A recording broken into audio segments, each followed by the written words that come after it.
Advanced pain clinic. నొప్పి మాయం, surgery దూరం. For appointments 9155515563. కానీ మీరు హార్స్ రైడింగ్ నేర్చుకున్నారు, డాన్సింగ్ నేర్చుకున్నారు, స్టంట్లు నేర్చుకున్నారు. అవన్నీ బహుశా బయట పెట్టే పరిస్థితులు తక్కువ.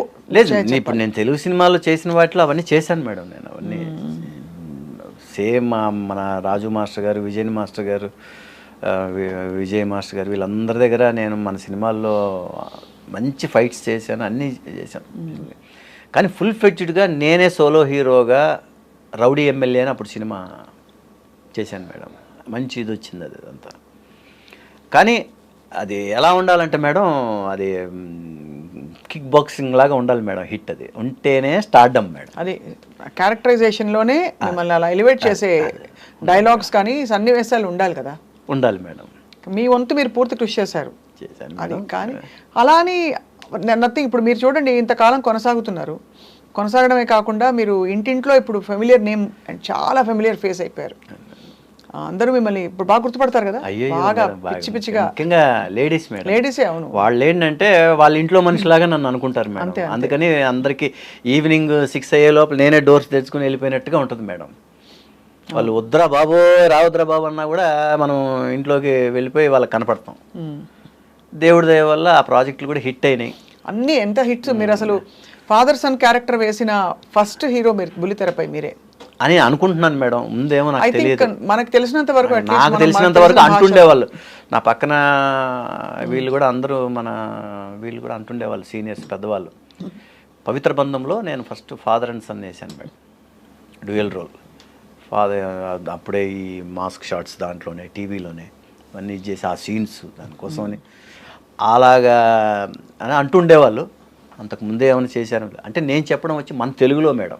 అవును, మన హిందీలో ఆల్రెడీ ఎప్పుడో వచ్చేసినాయి అంట, అది వేరే విషయం. అదే మిగతా లాంగ్వేజెస్లో. అవును, కానీ అంటే ఇంత సుదీర్ఘ కాలం పాటు కొనసాగిస్తూ మీ పాత్రల్ని ఇప్పటికి కూడా అంటే ఏదో ఒక మంచి క్యారెక్టర్లో మీరు మెయిన్ లీడ్ క్యారెక్టర్స్లో మీరు పడ్డం అనేది అది తప్పకుండా మీ యాక్టింగ్కి మీరు చాలా న్యాచురల్ యాక్టర్ అండి మీరు. నేను కూడా చూశాను కొన్ని సీన్స్ అవి, సీరియల్స్ అవి. సో అది అక్కడి నుంచి కొనసాగుతూ స్ట్రగుల్ అనిపించింది రాజ్ కుమార్ గారు ఎక్కడైనా లైఫ్? స్ట్రగుల్ అంటే మేడం, ఈ రోజులు ఎలా ఉన్నాయంటే కంటిన్యూగా ఒక 6 నెలలు కనపడలేదు అంటే పెద్ద పెద్ద వాళ్ళనే మర్చిపోతారు మేడం. ఎందుకంటే ప్రజలు కూడా వాళ్ళు కూడా స్పీడ్ అయిపోయారు. ఇది అయిపోయిందా, నెక్స్ట్ ఏంటన్నట్టుగా వెళ్ళిపోతూ ఉంటారు. ఆ రోజులు పోయినాయి. వాళ్ళే కావాలి మాకు అనే రోజులు పోయినాయి మేడం. సో మనమే కనపడుతూ ఉండాలి వాళ్ళకి. కనపడుతూ ఉండాలని చెప్పేసి మనం ఇష్టం వచ్చినట్టు చేయకూడదు మేడం. దాంట్లో మళ్ళీ మనం సెలెక్టెడ్గా అది మన ఇంపార్టెంట్. నేనేంటంటే మేడం, సీరియల్స్లో కూడా హీరో 2012 వరకు చేసుకుంటూ వచ్చాను మేడం. 2000 సంవత్సరం నుంచి 99 నుంచి 2000 సంవత్సరం వరకు హీరోగా చేసుకుంటూ 2012 వరకు. 2013లో నా ఓన్ ప్రొడక్షన్లో సినిమా ప్రొడ్యూస్ చేశాను మేడం. బ్యారిస్టర్ శంకర్ నారాయణ అని చేశాను నేను. అందులో ఏంటంటే ఒక పెద్ద క్యారెక్టర్ని నేను షో చేసి క్యారెక్టర్స్కి కూడా మనం తెలుగులో చేయించుకోవచ్చు అని ఇండస్ట్రీకి చెప్పుకుందామని చేసుకున్నా ఆ సినిమా.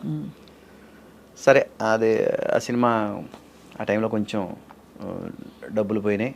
సినిమా బాగుంది అన్నారు కానీ 2013లో 3 కోట్లు పోయింది మేడం. అమ్మో, పెద్ద అమౌంట్ అండి. పెద్ద అమౌంట్ మేడం, పెద్ద అమౌంట్. ఎందుకంటే సినిమా మొదలుపెట్టిన ఫస్ట్ శుభం షాట్ దగ్గర, దాన్ని ఏమంటారు, ఓపెనింగ్ షాట్ దగ్గర నుంచి, ముహూర్తం నుంచి సినిమా రిలీజ్ చేసే వరకు పబ్లిసిటీతో సహా అన్నీ నేనే చేసుకున్నాను మేడం.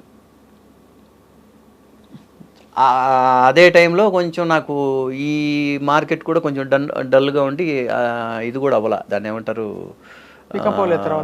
మన హీరో క్యారెక్టర్స్కి కాదు మేడం, డబ్బింగ్ సీరియల్సా, సినిమాని మనం టీవీలోకి ఇది చేస్తాం కదా, అది కూడా అప్పుడు శాటిలైట్ రైట్స్ కూడా ఆఫ్ చేసి పెట్టున్నారు ఛానల్స్లో, తీసుకోలేదు.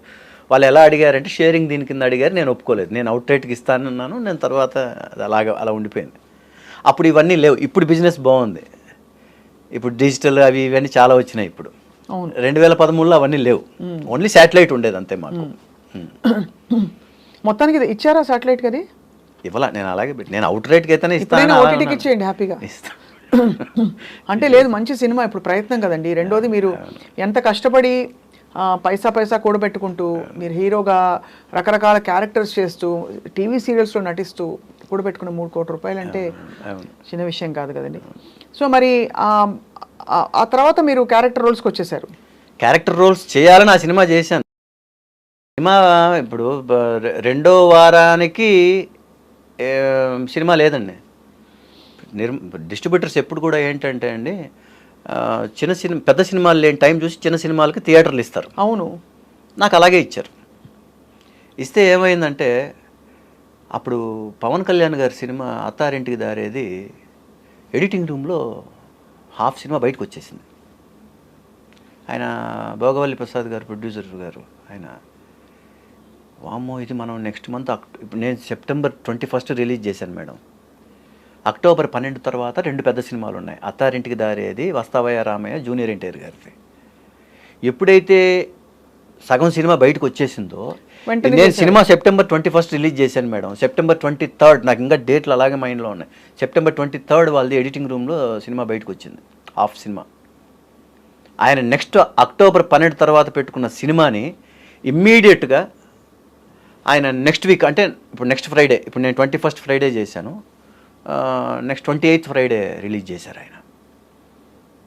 నా థియేటర్లన్నీ పోయినాయి. పెద్ద సినిమా అంటే ఇంకేముంటుంది మేడం, ఇంకేముంటుంది. అవును, సినిమా ఏమో బాగుందని చెప్తున్నారు. ముఖ్యంగా నేను ఆ ఓల్డ్ క్యారెక్టర్ని స్పెషలైజ్ చేసుకున్నాను మేడం. దాంట్లో ఆ డబ్బింగ్ చెప్పడం కోసమే 12 రోజులు అవస్థపడ్డాను అసలు. దాన్ని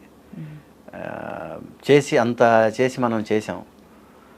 సెకండ్ వీక్ బాగుంది, పబ్లిసిటీ ఏమో. తర్వాత సినిమా తీసేసిన తర్వాత కూడా 4 వారాలు ఇంకా టీవీలో పబ్లిసిటీ వస్తుంది, ప్రింట్ మీడియాలో యాడ్లు వస్తున్నాయి, కానీ సినిమా లేదు. హోర్డింగ్స్ అన్నీ అలాగే ఉన్నాయి ఇంకా అన్ని చోట్ల, స్టేట్ మొత్తం. అప్పుడు కంబైన్డ్ స్టేట్ మేడం. అవునవును కదా, అంతే. ఏంటి మేడం, ఆంధ్ర సీడెడ్, నేను మయూరి ఫిల్మ్ డిస్ట్రిబ్యూటర్స్.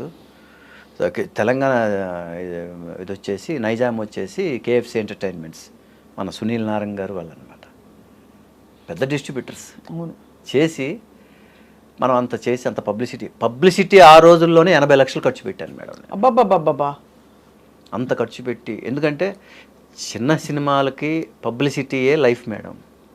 ఇప్పుడు నేను స్టార్ కాదు, మన సినిమాని పబ్లిసిటీ ద్వారానే థియేటర్ వరకు తీసుకురావాలి. పబ్లిసిటీ పెట్టాను నేను. రెండో వారానికి సినిమా ఉంటే కదా మేడం, రెండో వారం దాటుంటే నాకు ఓవర్సీస్ రెడీగా ఉన్నింది, శాటిలైటు రెడీగా ఉన్నింది. ఎప్పుడైతే ఇవన్నీ అయినా అన్నీ అయిపోయినాయి అలా మేడం. సినిమా థియేటర్లో తీసేశారు లేదు అన్న తర్వాత నా బాధ దేవుడికి ఇదిలిచ్చుకొని, ఓకే ఇది కూడా ఇది మనకు లైఫ్లో ఇది అనుకొని చాలా స్ట్రగుల్ పడ్డారు. అంటే ఎంత సక్సెస్ వచ్చిందో పక్కనే మీకు అంటే ఒకటి మేడం, తగ్గిపోయి ఇదైపోయామా ఆర్టిస్టులు అక్కడే మేడం.